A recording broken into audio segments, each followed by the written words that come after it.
ईमानदारी की ईदी। एक बार की बात है, एक छोटे से गांव में एक आदमी रहता था जिसका नाम सलीम था और लोग उन्हें प्यार से सलीम काका बुलाते थे। हर रोज की तरह आज की सुबह भी सलीम काका खुशी खुशी अपने काम के लिए निकले।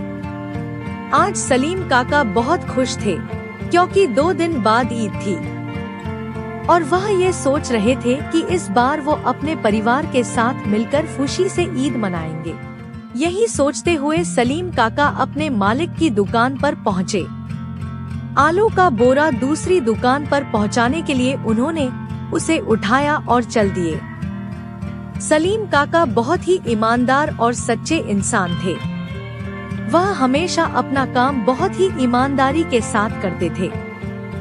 आज सलीम काका अपनी खुशी में मग्न ऐसे चल रहे थे कि उन्होंने ध्यान ही नहीं दिया कि आलू के बोरे में से कुछ आलू रास्ते में गिर गए हैं। वो दूसरी दुकान के दुकानदार के पास पहुंच गए। अब जब उस दुकानदार ने बोरे का वजन किया तो उसमें आलू कम थे, जिससे उस दुकानदार को सलीम काका पर शक हुआ और उसने सलीम काका के मालिक को इसकी खबर कर दी।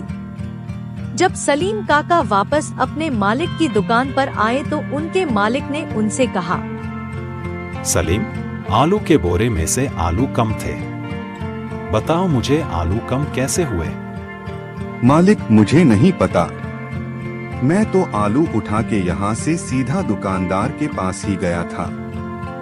अच्छा, सीधा गए थे, फिर भी सामान गायब हो गया।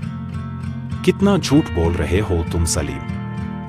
मालिक, मैंने आज तक कभी सामान के बोरे को हाथ भी नहीं लगाया है। मैं तो सामान को ज्यों का त्यों उसे उसकी जगह पर पहुंचाता हूं। मालिक, मुझे लगता है शायद रास्ते में कहीं गिर गए हो। मेरा भरोसा करे मालिक, मैंने कुछ नहीं किया है। नहीं, तुम झूठ बोल रहे हो। ये लो तुम्हारे पैसे और अब से काम पर नहीं आना। यही बोलते हुए मालिक सलीम काका को काम से निकाल देता है। अब सलीम काका दुखी मन से उदास से चेहरे के साथ वापस घर को चल पड़ते हैं। इस बार वो घर जाने के लिए जंगल का रास्ता लेते हैं और वहीं चलते चलते रास्ते में उन्हें एक बकरी और उसका बच्चा मिलते हैं। वो उनके मालिक को ढूंढने के लिए जंगल में चारों तरफ देखते हैं, लेकिन उन्हें वहाँ कोई नजर नहीं आता, तो वो उस बकरी और उसके बच्चे को अपने साथ घर ले जाते हैं। घर पहुँचते ही सलीम काका का बेटा उस बकरी को देखकर बहुत खुश होता है और बोलता है, वाह अब्बू, आज तो खाना खूब अच्छा होगा। लाइए इस बकरे को मुझे दीजिए, आज हम इसे पकाकर खाएंगे, खूब मजा आएगा। नहीं बेटा, यह बकरा नहीं बकरी है और यह हमारी नहीं है।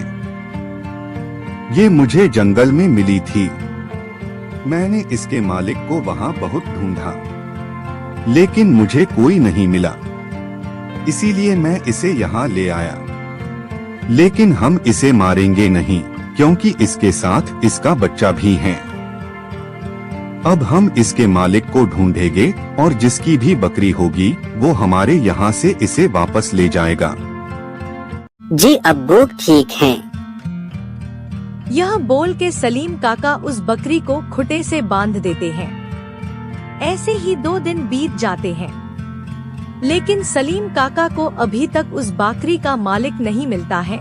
तो उनका बेटा फिर उनसे बोलता है, अब्बू, इतने दिन हो गए इस बकरी का मालिक नहीं मिला। अब इस बकरी और इसके बच्चे का क्या करना है? हम आज ही इसके मालिक को ढूंढेंगे, लेकिन अगर आज भी इसका मालिक नहीं मिला तो मैं इन्हें जाके बाजार में बेचकर ईद का सामान ले आऊंगा। अब सलीम काका इस बकरी के मालिक को ढूंढने चल पड़ते हैं। आधा दिन बीत जाता है, लेकिन सलीम काका को उस बकरी का मालिक नहीं मिलता है। तो वो उस बकरी को लेकर बाजार की ओर उसे बेचने चल पड़ते हैं। तभी रास्ते में उन्हें एक आदमी मिलता है जो कि एक ब्राह्मण होता है। वो सलीम काका से बोलता है, यह बकरी और इसका बच्चा तो मेरे हैं, यह तुम्हारे पास कैसे आए? जी मुझे ये बकरी और इसका बच्चा 2 दिन पहले जंगल में मिले थे। मैंने इसके मालिक को ढूंढने की बहुत कोशिश की, लेकिन मुझे कोई नहीं मिला। तुम काम क्या करते हो? जी अभी तो मैं कोई काम नहीं करता हूँ। तुमने मेरी बकरी और उसके बच्चे का 2 दिन काफी अच्छा ख्याल रखा है।